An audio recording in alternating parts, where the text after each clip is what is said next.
जो आदमी साहब पागल, जिसको लग गया कि मेरे को कुछ चाहिए, आपको उसको देना होगा। ब्रह्मांड ना बोल ही नहीं सकती।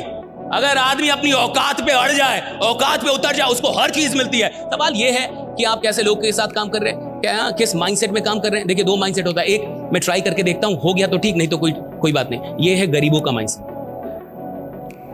इसको मैं गरीबों का माइंडसेट बोलता हूं कि मैं ट्राई करके देखता हूं, हो गया तो ठीक, और नहीं तो कोई बात नहीं है, तो नहीं होगा। और एक होता है चैंपियंस का माइंडसेट कि भैया मैं इधर ट्राई करने नहीं आया, मैं इधर रूल करने आया हूं। एक दिन दुनिया को मेरा नाम जानना होगा, राइट।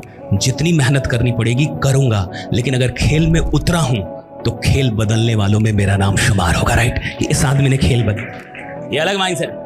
ये माइंडसेट में शक नहीं है कि मुझसे होगा, या ये शक नहीं मुझसे होगा कि नहीं होगा, मैं भेज पाऊंगा कि नहीं। मेरे को जो भी करना पड़ेगा करूंगा, मेरे को जो सीखना पड़ेगा सीखूंगा, मेरे को जिधर भी जाना होगा जाऊंगा, जिससे मिलना पड़े मिलूंगा, जितनी मेहनत करनी पड़े करूंगा। लेकिन मैं अगर इधर आया हूं तो हारने नहीं आया, भागने नहीं आया, अपना नाम बनाने आया हूं, नाम बना के रहूंगा, राइट। ये एक अलग mindset, it's a different mindset.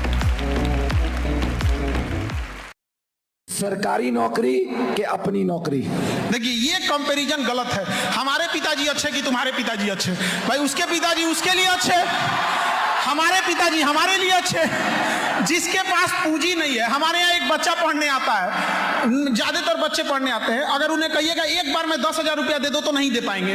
उनसे कहिएगा कि 4 बार में तुम करके दो इंस्टॉलमेंट में, लेकिन 10,000 की जगह 11,000 देना पड़ेगा, देगा बेचारा। उनके पास पूंजी ही नहीं है। तो बिजनेस में सबसे ज्यादा कोई मायने रखता है तो पूंजी, और उनके पास पूंजी नहीं है।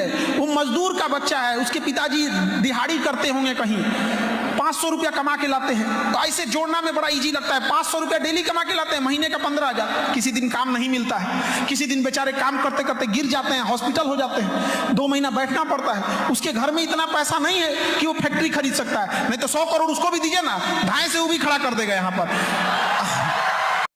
मन को वश में करने के लिए उस पर 2 तलवारों से प्रहार करना पड़ता है। एक तलवार अभ्यास की है और दूसरी तलवार है वैराग्य की। देखो अर्जुन, अभ्यास का अर्थ है निरंतर अभ्यास। मन को एक काम पर लगा दो, वो वहां से भागेगा, उसे पकड़ कर लाओ, वो फिर भागेगा, उसे फिर पकड़ो। ऐसा बार बार करना पड़ेगा। मन को भी नियंत्रण की रस्सी में बांधकर बार बार अपने रास्ते पर लाया जाता है, तो अंत में वो अपने स्वामी का कहना मानना शुरू कर देता है। इसी को कहते हैं। मैं अक्सर बात करता हूं, मेरा एक फ्रेंड है जिसकी मैंने बात पहले